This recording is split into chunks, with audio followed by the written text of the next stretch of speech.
They're able to get this in a package under $1,000. Maybe it's just simply revealing of the markup of some of the other legacy brands. How much markup is there on those things?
Hey guys, Rex here. Today we're going to take a look at the EP5 Gen 2 7-35x56.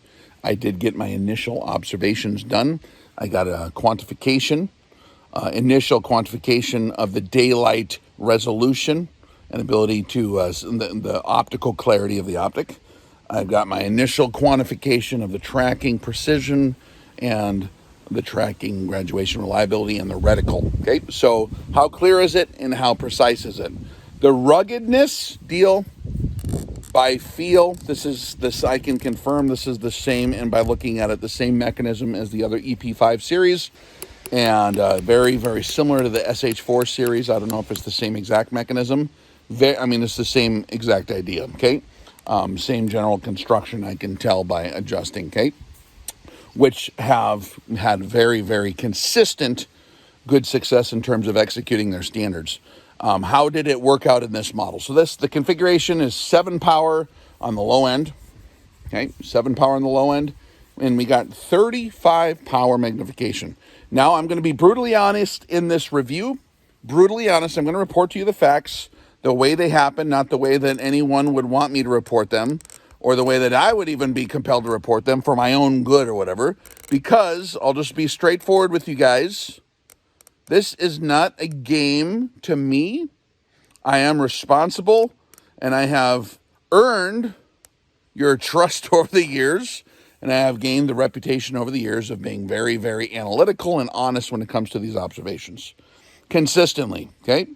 And stuff changes over the years. Quality control goes up and down as the technology progresses. I'm sure there's going to be more stuff in the future that comes out that's going to be competing with this. However, we're getting pretty close. We're getting pretty darn close. So the configuration is set up for extreme long-range precision, what I would call ELR, extreme long-range precision, or precision shooting on very, very, very small targets. Like I'm thinking of very specific kinds of varmint hunting that I used to do a lot of back in the day. For example, prairie dogs at in between 200 and 900 yards. High magnification is very, very, very helpful for those type of applications, or even like some of the paper punching, some of the competitive stuff. I can see to where 35 power does have use in that particular application, okay? So if you don't know that there's a use for 35 power, maybe you just need to get out prairie dog hunting with Rex sometime, okay? But when they're peeking out of the hole, it's nice to be able to actually put the crosshair exactly where you need to put it, right? You get everything dialed in. Or if you're shooting water bottles, which, contrary to popular myth that it never happens, you can ask the RX students at our classes the performance level and capability of people who pay attention to facts and are obnoxious about the methods and materials and how they employ their equipment, okay?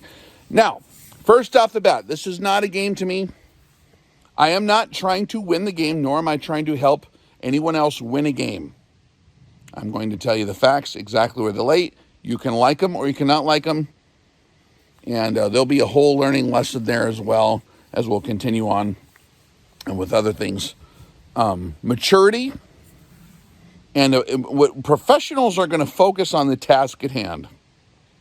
People that are not professionals are going to focus on trying to bolster theirs or someone else's ego in a way that's going to be helpful to them and their thinking inwardly and not outwardly. I'm commanded to love my neighbors as I love myself, so I have to operate honestly, okay? So, this thing is a 34 millimeter tube, 56 millimeter objective lens. It's pretty large, it's pretty hefty. So this is going to narrow its application to dedicated maximum precision applications, maybe less mobility, because it is large and heavy. So this will be like on a heavy target configuration rifle for varmint hunting or competitive applications, okay, or ELR applications. The glass quality was actually a big part of my curiosity when I first saw the specs. When I see 7 to 35 power magnification advertised on a scope that is not $4,000 or $5,000, okay, I get extremely skeptical, because I know through my experience that when you up your magnification, you're going to need better glass to handle that magnification, okay? So I put this on the T21 target test. In daylight, we're going to do low light testing. This is just the initial impressions. And it did pretty darn well in terms of optical clarity. I had 1.6 cycles per millimeter if I was very, very, very cautious on the exact alignment of my eye behind the optic. The eye box is very tight when you get up to 35 power, which means you have to be tight with your marksmanship, which means you have to execute aiming with all the details consistently to be able to use this to its max effect and to see clearly. Okay, I'm going to provide a series after this talk here. This is the bottom line up front video. I'm going to just show you part of the grueling process that I go through to get even just an initial reaction to the product to see if it's worth putting through the paces of the full evaluation.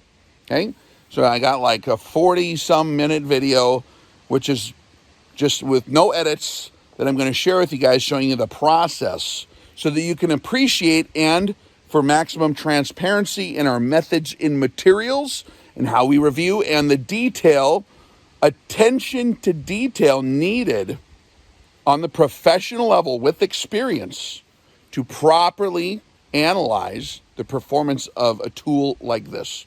Quite frankly, and I can say this without arrogance, but just as a matter of fact, most guys are not going to have the experience to be able to give you accurate results on how something like this is truly performing based on methods and materials. So I'm just going to show you a little bit of some of the, and I'm just giving you wave tops, just the tip of the iceberg.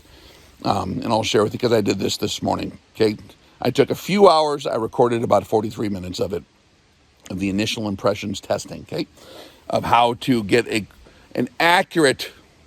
It's not just about the equipment, guys. It is about your methodologies for properly reading what equipment you have, okay? So there's different types of test equipment guys use. Doesn't matter. I can use a $10,000 microscope or a $500 microscope. Your results of the biology lab are going to be whether or not the guy was a biologist and could interpret what he saw through either microscope, okay? So the materials are important in the methods of materials, but the methods are crucial, okay? That being said, should up my degree of responsibility due to the application and experience in ELR, that I think the glass quality is sufficient to actually utilize the 35 power magnification.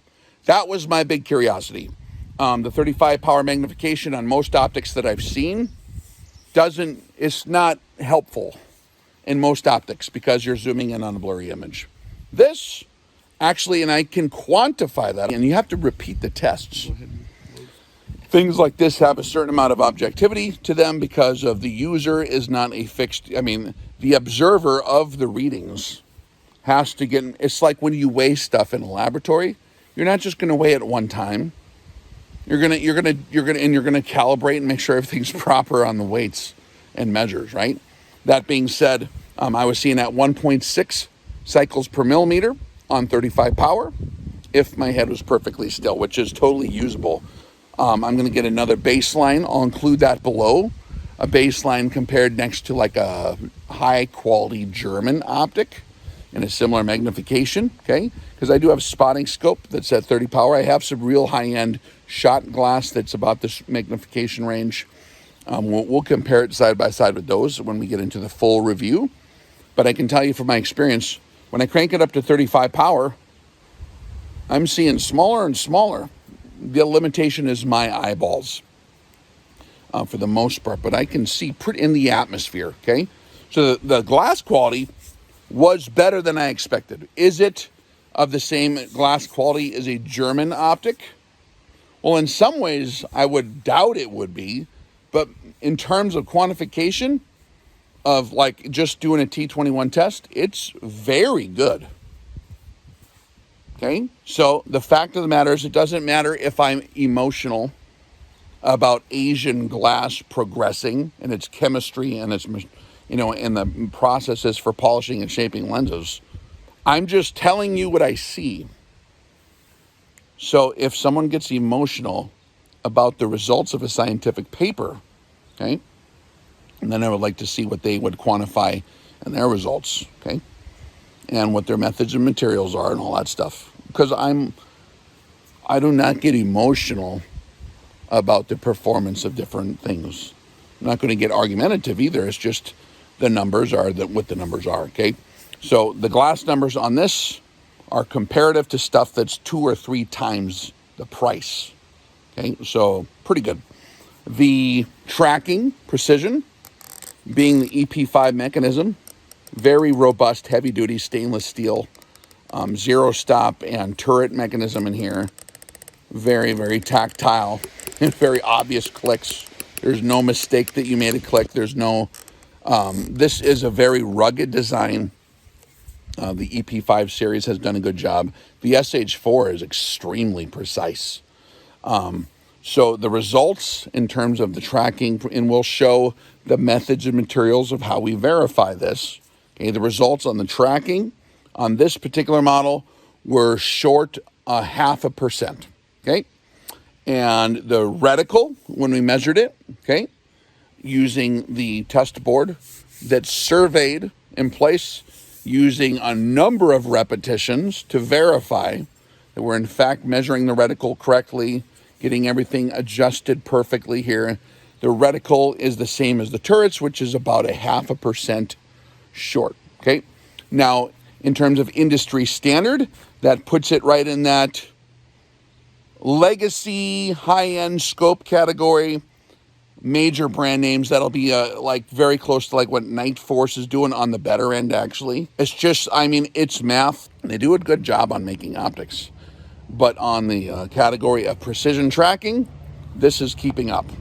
I don't have the gear out here yet to do the full mil-spec testing on optics like this. It would be cool to where I can increase atmosphere with the proper tools to measure how much it failed or how much it didn't fail, and to, have the sample size needed to accomplish that as well, okay? Because stuff that's tested for DoD purposes has a significantly larger sample size usually, especially if they're working out a problem area, okay? For example, you put a certain scope in the, atmosphere test where they increase the atmosphere and see if the seals hold, right?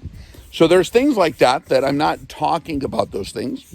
I'm not talking about, it is, to me, again, this is not a game to me. I just tell you what the numbers are, okay? So the precision tracking of this is 0.5%.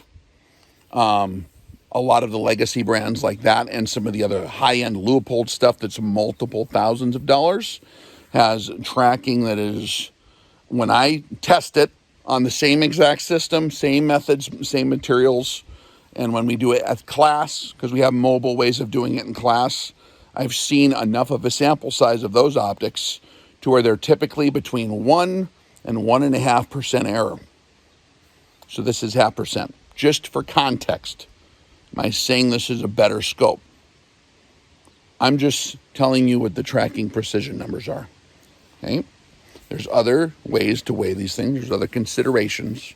There's other logistical priorities, like where is it sourced from, etc., right? So those are other things that you have to define what you mean by better, okay? So I'm being very clear on the definition. The tracking precision of the turrets and the tracking of the graduation precision of the reticle are just a tiny bit short, but they're very, very precise, okay? The cheap one we did earlier this week, the LH series, actually was exactly on. This one is just a tiny bit off. Does that make sense to my brain? Well, there's different design parameters, okay? The feature set here is a heck of a lot of magnification, okay? We have very, very robust and very repeatable turrets that are very rugged here. So the EP5 Gen 2, I think, is totally suitable for ELR applications, whether that be extreme long-range precision like shooting past a mile, or if you're shooting very small targets, any of the varmint hunting stuff, I think is a very good choice. So this is performing very, very well. In terms of the actual optical resolution that I could read, it was close to the German glass, at least in broad daylight.